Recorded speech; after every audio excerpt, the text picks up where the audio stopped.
On est donc au début de la deuxième moitié de cette première saison de House of the Dragon, le spin-off de Game of Thrones. Pour ce 6ème épisode, l'intrigue a avancé d'une dizaine d'années environ, et une partie des personnages principaux se font désormais jouer par de nouveaux acteurs plus âgés qui prennent donc le relais pour le suite de la série.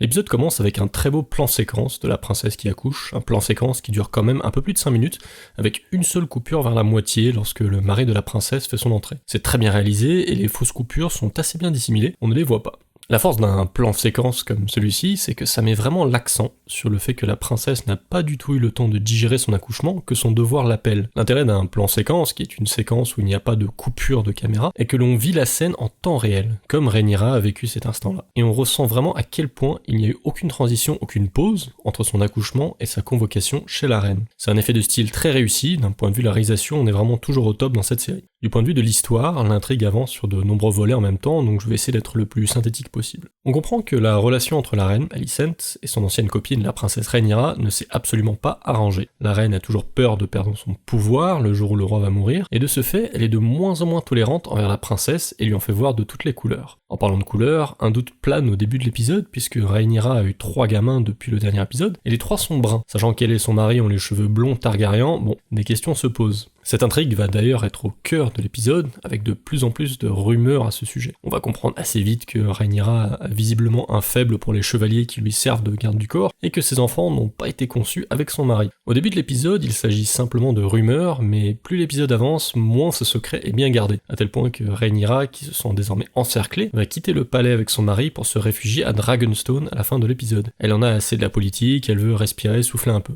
Le conflit entre la reine et la princesse se matérialise d'ailleurs par un conflit par procuration, entre leurs enfants respectifs qui ne peuvent visiblement pas se saquer. On assiste à plusieurs scènes où ils se mettent sur la gueule, ils se chamaillent, ils s'entendent visiblement pas du tout.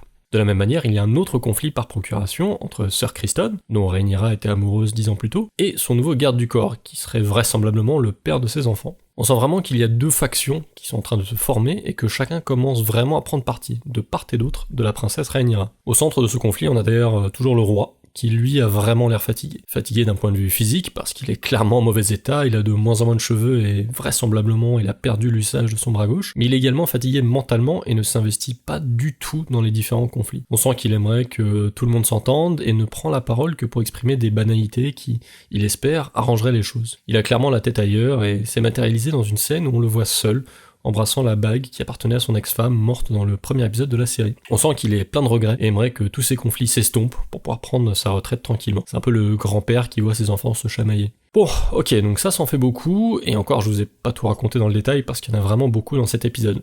En fait, pour moi, cet épisode est beaucoup trop rapide.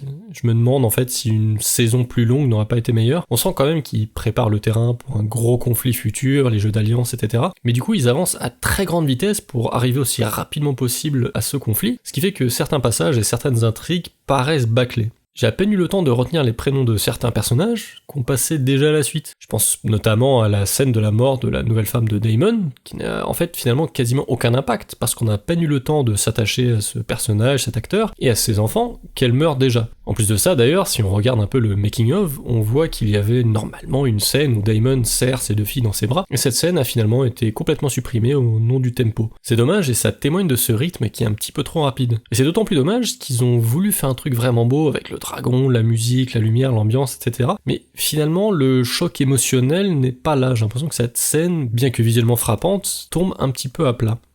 D'autre part, on comprend qu'il y a de nouveaux conflits qui se préparent, notamment avec de nouveaux ennemis en dehors du royaume, avec des personnages comme Larys qui gagnent en influence, mais ces séquences vont tellement vite qu'on n'a pas le temps de les digérer et qu'on passe directement à la suite. Lors du conseil avec le roi, j'ai grossièrement compris que des ennemis du royaume formaient une alliance, mais sans regarder l'épisode de nouveau, je serais incapable de vous dire de qui il s'agit ni où il se trouve. Ça signifie soit que je ne regardais pas l'épisode assez attentivement, ce qui est peu probable, soit que l'intrigue était quand même assez expéditive. Pareil, la scène où Daemon discute avec un nouveau personnage au sujet d'une potentielle alliance, j'ai compris que voilà, il était intéressé, etc., mais je ne saurais pas vous dire maintenant, après avoir vu l'épisode, qui était ce personnage, ni d'où il provient, ni ce qu'il propose. Et enfin, de manière générale, on a passé si peu de temps avec les enfants de la princesse, de la reine et de Daemon que je ne suis pas sûr d'être capable de vous lister l'intégralité de leurs prénoms et leurs âges respectifs. En fait, je crois que les réalisateurs ont voulu mettre beaucoup trop de scènes dans cet épisode, sauf qu'on a quand même une contrainte de temps, parce que l'épisode peut pas durer 2 heures non plus. Ils ont donc été obligés de raccourcir certains passages à fond, et ça se sent. Pour moi, c'est au détriment de notre investissement dans certaines histoires et certains personnages, et je trouve ça dommage. Bon, en plus de ce que je vous ai déjà dit sur cet épisode, il y a quand même 2 éléments dont j'ai pas parlé et que j'ai vraiment apprécié. Le premier, c'est toute cette séquence sur le Dragon Pit, là d'où viennent les dragons. C'est génial parce que c'est un lieu dont on entend parler depuis un moment, mais qu'on n'a jamais vraiment vu de près. Le fait d'y passer un peu de temps, de découvrir cet endroit emblématique, pour moi, vraiment c'était top. Bon, par contre, j'ai toujours une petite réserve sur les effets spéciaux des dragons, à mon sens un peu moyen pour une réalisation de 2022, je trouve, mais d'un point de vue scénaristique et de la réalisation, c'était top. Gros coup de cœur également pour Laris, c'est une vipère qui exerce une influence de plus en plus importante depuis qu'on a rencontré ce personnage il y a quelques épisodes déjà. Il est visiblement en train de se créer sa propre équipe de tueurs en série, il a d'ailleurs abattu son frère et son père, et la reine semble petit à petit perdre le contrôle sur lui. J'ai vraiment hâte d'en apprendre un peu plus sur le développement de ce personnage et de voir comment va évoluer la relation entre Laris et la reine. Donc pour moi c'est un épisode un petit peu expéditif et moins percutant que les précédents. On va dire que c'est un épisode de transition qui prépare la suite, mais j'ai l'impression que c'est un point faible qui revient régulièrement dans cette série. Ce n'est pas la première fois que j'en parle. Il y a des choses vraiment très bien faites et d'autres où on reste un petit peu sur sa faim. Il y a des séquences très longues et d'autres où on a l'impression où ils sont en train de faire une liste de courses, ils passent les éléments un par un le plus rapidement possible. En fait j'ai l'impression qu'à vouloir en faire trop, finalement parfois on n'en fait pas assez. De manière générale, j'ai quand même l'impression que House of the Dragon, c'est un épisode sur 2 qui vaut vraiment le coup. Du coup, j'ai hâte à la semaine prochaine.